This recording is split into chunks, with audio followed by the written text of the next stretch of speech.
Hey, Buru, Iboya, Ibuche, everybody in Cyberlands, your favorite Balao. At least I hope so. Omodo, Dileke coming at you with another great video.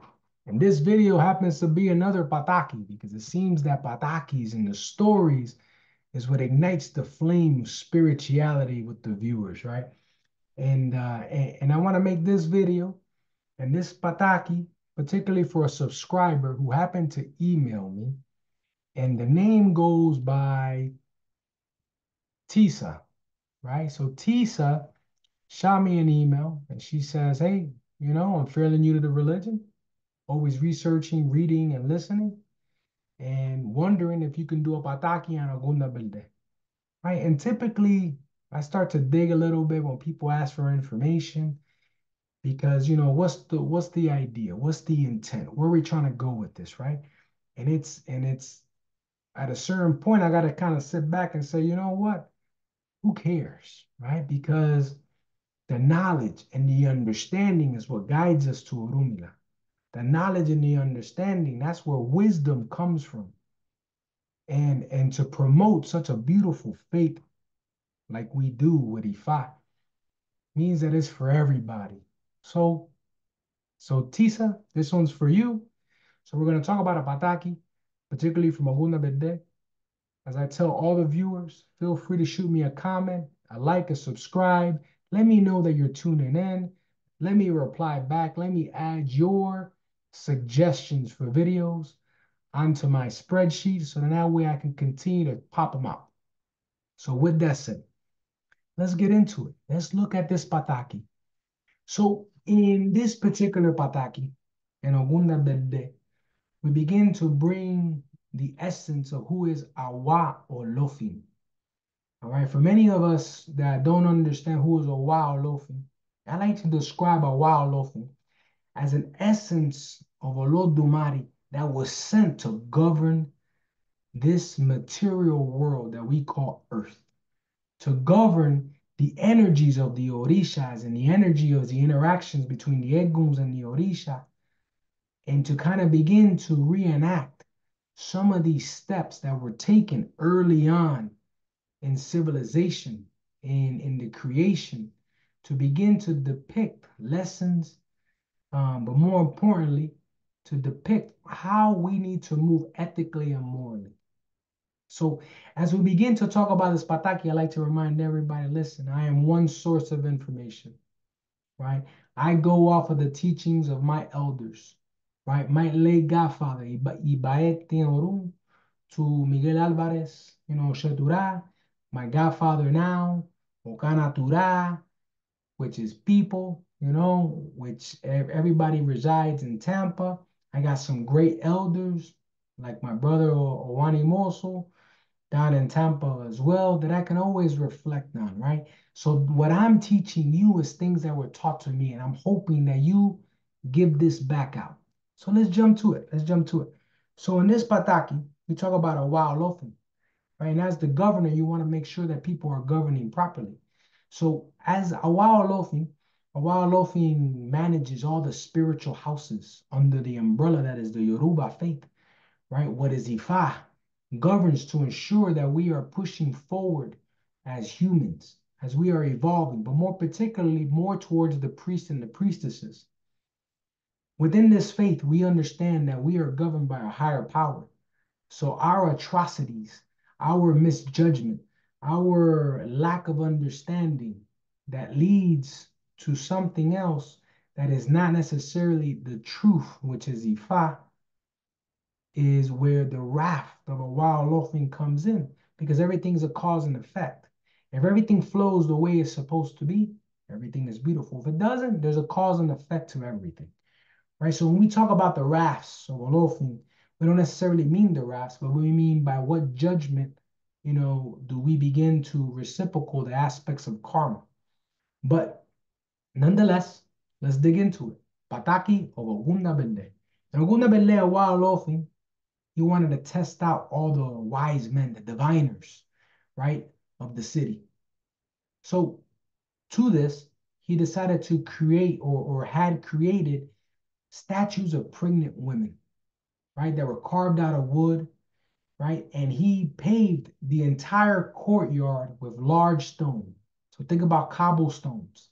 And on those cobblestones, what he did was he laid all the statues, right, in different type of vestibules, right? Different types of like curtained areas, right? He covered them with a vogue and he placed a white dove inside the carving, right? So when the white dove would shake, it would almost look like it's animating the statues, right? So then after he did that, he ordered that all the on top of all the cobblestone that was laid out, there will be sand placed all over the place, right? So now it just looks like a beach with a bunch of vestibules with wooden statues inside of it that are being animated by white doves and has a robe on.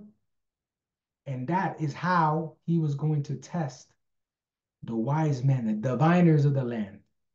So a while often said, and he called out to all the wise men and diviners to come.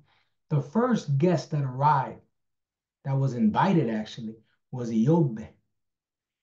And a while often saw Ogbe when he came into the palace and he said, "Here is my wife, about to give birth, and I summon you to help with the delivery." And Ogbe replied, "All right, let me first fetch Mayashe Akorole," which for us is a divining staff, right? The staff that in this particular Pataki was a tool of this Bawala. So when he returned and he raised his ache, right? He drove it into the ground. Again, ache, right? I'm not saying he drove ache, but he drove the ache ak role, right? He drove the Acheak Role onto the ground and it broke, right? Because obviously there's stone underneath and it was unexpected. So Olofin declared at that moment that you know nothing, right? And off to jail you go. So he imprisoned them. And then he summoned Oyekumeyi, who also broke against the stone and disqualified him. They sent him off to jail as well. So then there was Ogunda Belde. Gunda Belde was a child. The Gunda Belde was a very cunning, right? Type of a person, but was a child, right? But this child had a lot of authority. This child, even in Ogunda Belde, when you begin to look at the story or the meaning of Ogunda Belde, we see that he's even the leader of the thieves, right? Very cunning. But the way he gets away with things is because he understands the practice of Ifa, but he also understands the power of Eshu. So, the youngster did nothing but travel from country to country under the pretext of interpreting Ifa. That was his specialty. That's what he did. And at the time of these events, um, he was on a trip. And during the trip, he had won three roosters, right? Three roosters, and if I remember correctly, it was three roosters, three balls of acara, which are bean cakes, and three 5-cent coins. And on his return, about a few meters outside of the city, he met with Legba, who asked him, "Hey, Ogunda Bele, where are you coming from?" He tells him, "I'm returning from a client's house where I interpret Ifa, etc." And he replied, Leba said, well, asked, if he had won anything. And Ogunda said, yeah, he listed all the prizes, this, that, and the other. And then Legba, said, hey, what about my share? Ogunda said, of course. So Ogunda gave him a rooster, one of the ball vacaras, and gave him a 5-cent coin. Boom. Now, Eshu being Eshu, he said, okay, hey, continue on your way. So he continued. And now he gets to about another, good distance away from the city now. And Legba now disguised because Legba, right, is the master of transformation. And he asked him the same question. Aguna Bede repeated the gifts. And then he goes down again. And Legba appeared in his original form. And after several questions, Legba says, well, hey, Awa Olofin needs you. He's called on you several times, and he summoned numerous wise men and diviners to his house, and he imprisoned them. But I'll tell you a secret. He says he scattered stone all over the courtyard. He's put sand all over it. And the only spot that doesn't have a stone, right? And that's not paved, basically, is where his seat is, where his throne is. And all the pregnant women that were summoned for the diviners to divine with, right, are all just wooden statues covered with a robe, and they have a dove that lives inside of it. And a wild Olfin calls you, take your ashe, akrole, right? And I want you to don't be afraid to plant it right in front of him. Put it as close to his feet as you can get.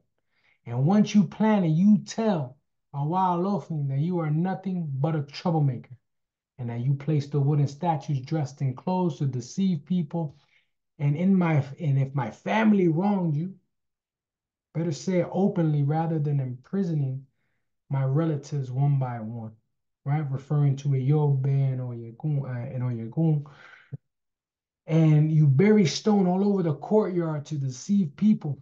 So Ogunda Bele, he goes up and he follows Leba's advice down to the letter. When he repeated the words to a wild loafing stood back. He says, "What are you talking about?" And Ogunda Bele says, "Hey, I'm only telling you the truth." So I was told this by Ifa. A while Lofi then asked, "Why didn't you tell the others?" And he told him, "I was afraid of you. I was respecting the design of things." Right? And after a while, filled with regret, right? A while Lofi ordered the release of the prisoners, and Agunda Bele achieved the freedom of his relatives, right? So, so what do we gather from this story? What are we trying to truly say to people when we start to say, what is the point of this Pataki? Well, one, we begin to see that Ogundebe said, Ifa told me, begins to show the relationship that Eshu has with Orumila and Orumila with Eshu as they begin to interpret the mystical nature of Ifa and how Ifa guides us. Ogunda Bele, despite being young, he's not a physically imposing, right? He's looking like this little guy right here, right next to me, right? You know, use wisdom, use insight to solve the problem, right? It teaches us that intelligence and understanding is often the most powerful tool in our inventory, not brute force, not authority, right? And that's something that we have to kind of hang on to. The other thing we got to look at is the importance of spiritual guidance. When we look at the spiritual guidance, who was it? It was Elegba. I just explained to you the relationship between Elegba and Rumila. And I think that's something that we have to truly understand. So, so it suggests that, spiritual awareness and guidance is important, right? We have to look for that in our life's journey, our spiritual entities and the forces can provide essential insight and assistance for us. That's the strength of Ogunda Bele. Have faith in yourself. Then we talk about the value of honesty and speaking the truth to power.